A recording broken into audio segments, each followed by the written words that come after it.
Hello, everyone, and welcome to this week's episode of the Tombstone Tourist. For the past few weeks, I've been visiting cemeteries in Northern Virginia, just a few miles from our nation's capital. This week, I've left Northern Virginia and made my way down Interstate 95 to one of Virginia's most historic cemeteries. This week, I'm back in Hollywood Cemetery in Richmond, Virginia. Hollywood is a large 135-acre cemetery that was established in 1847.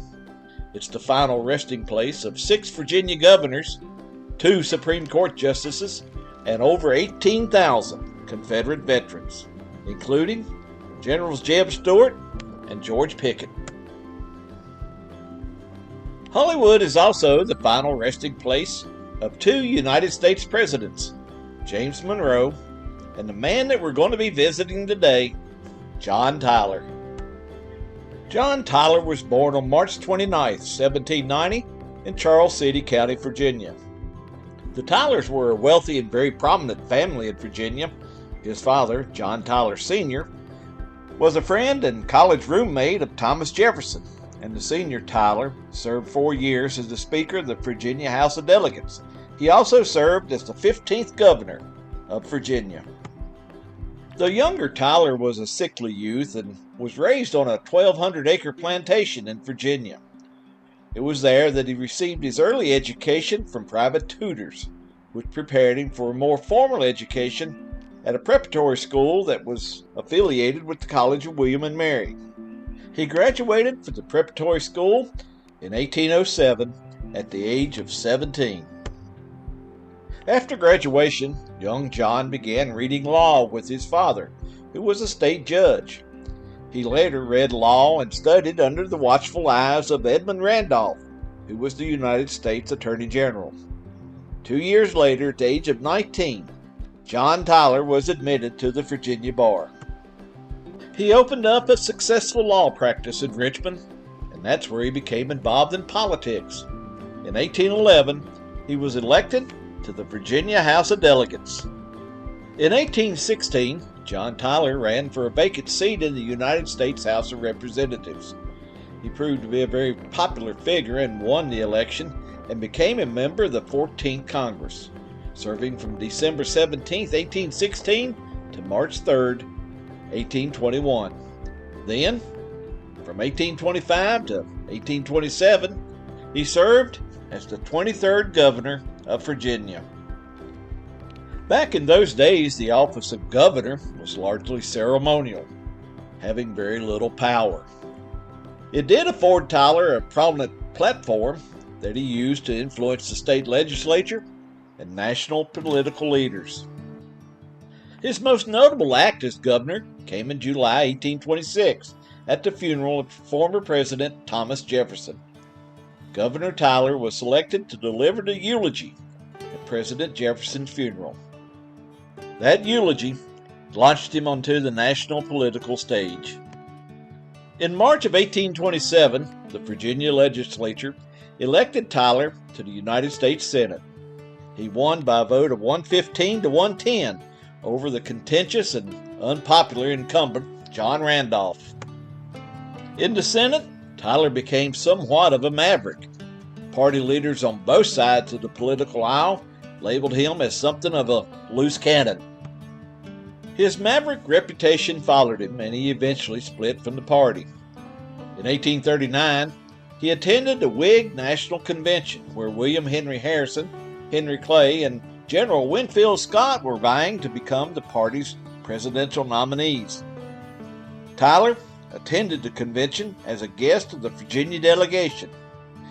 He had no official status and was not considered a delegate.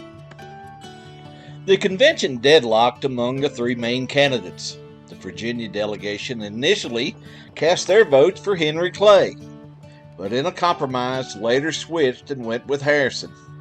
This switch caused most of the Scott delegates to abandon him in favor of Harrison, giving William Henry Harrison the nomination. At the time, the vice presidential nomination was considered just a formality.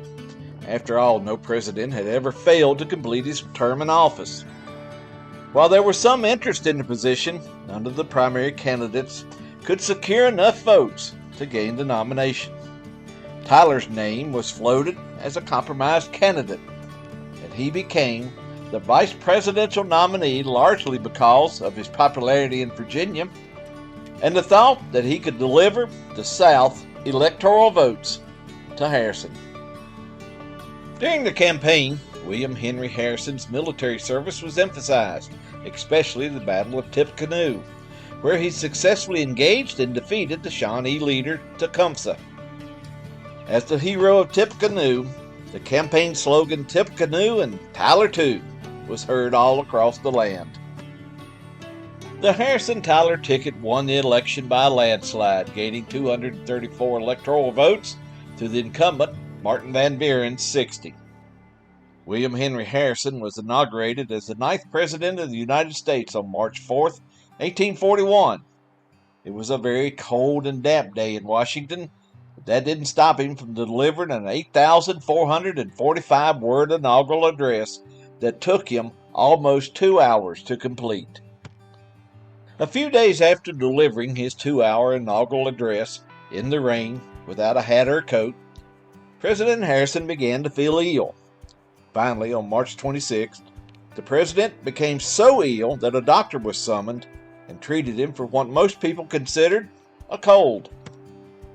But his condition deteriorated over the next few days, and on April 1st, Secretary of State Daniel Webster sent word to Vice President Tyler, who was at home in Virginia, that the president was seriously ill.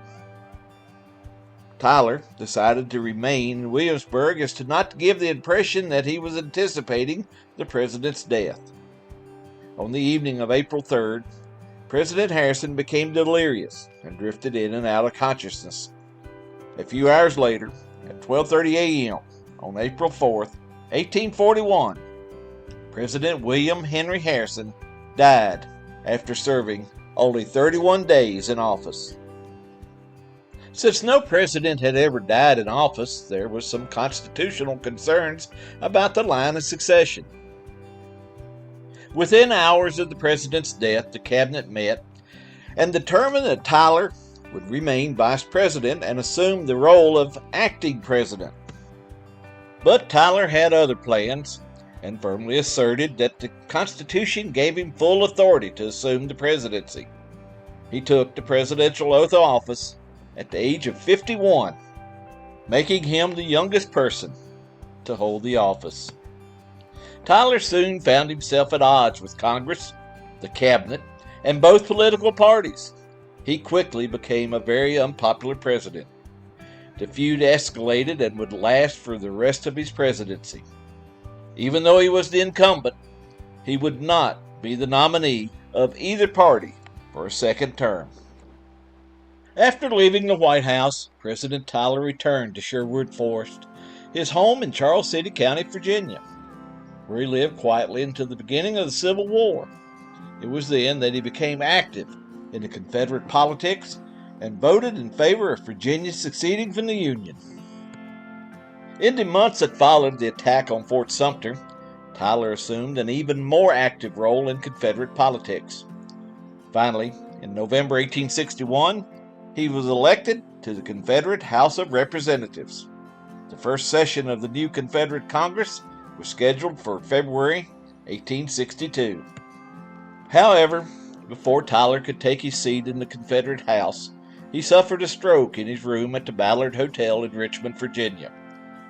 John Tyler, the 10th President of the United States and an elected member of the Confederate House of Representatives, died at the age of 71 on January 18, 1862. President Tyler's death is still the only one in presidential history not to be officially recognized in Washington because of his allegiance to the Confederacy. President Tyler had requested a simple burial, but Confederate President Jefferson Davis devised a grand funeral, painting Tyler as a hero of a new nation. Accordingly, at his funeral, the coffin was covered in a Confederate flag. He remains the only United States president ever laid to rest under the flag of a foreign nation.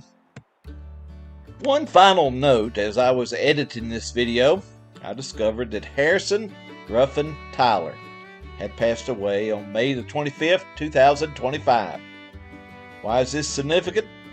Well, Mr. Tyler is the grandson of President John Tyler. Yes, you heard me correct. I said grandson. Harrison Tyler was the son of President Tyler's son, Lyon Gardner Tyler, who was born on August 24, 1853, and lived until February 12, 1935. His son, Harrison Ruffin Tyler, was born on November 9th, 1928, when his father was 75 years old. Mr. Tyler loved history and played a significant role in the preservation of Sherwood Forest, which was the home of his grandfather from 1842 until his death in 1862. Harrison Ruffin Tyler was 96 years old at the time of his passing.